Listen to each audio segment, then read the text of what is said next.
Launch ছাড়ার ঠিক ১ minute আগে আমি লঞ্চে উঠে পড়লাম। আসসালামু আলাইকুম ভিউয়ার্স, সবাই কেমন আছেন? অনেকদিন যাবৎ ভাবতেছিলাম যে আমি লঞ্চে করে নারায়ণগঞ্জ থেকে মুন্সিগঞ্জ আসব ও চারিদিকের যেই ভিউটা আপনাদের মাঝে শেয়ার করব।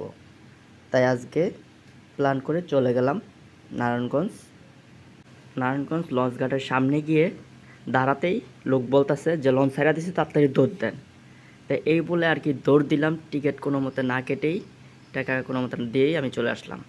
দেখতেই পাচ্ছেন এই লঞ্চ ছাড়ার পরে আমার সামনে দিয়ে কত বড় একটি কার্গো জাহাজ চলে আসছে। এটি মূলত গ্যাসের একটি জাহাজ, এটি যমুনা কোম্পানির গ্যাসের জাহাজ আর কি। আর আজকের ওয়েদারটা ছিল একটি অন্যরকম ওয়েদার, দেখতেই পারতেছেন আকাশে মেঘলা আকাশ আর খুব সুন্দর একটা ওয়েদার, পানিগুলা কিভাবে ছলছল করতেছিল, তাই আমার কাছে অনেকটাই ভালো লাগছিল। তা আমি নারায়ণগঞ্জ থেকে মুন্সিগঞ্জ যাইতেছি। এই ফিলটা একটা অন্যরকম একটা ফিল, চারিদিকের খুব সুন্দর একটা ওয়েদার, কি সুন্দর গাছপালা, কি সুন্দর বাতাস, নদীর ওয়েদারটাই অন্যরকম হয়ে গেছিলো মেঘলা থাকার কারণে। নারায়ণগঞ্জ থেকে মুন্সিগঞ্জ আসার জন্য আমার কাছে ভাড়া নিয়েছিল ৩৫ টাকা। দেখতে পারতেছেন এটা হলো তো মুন্সিগঞ্জের একটি ভিউ। আর এই জায়গাটাতে আসলে আপনাদের চট্টগ্রাম বন্দরের কথা মনে পড়ে যাবে।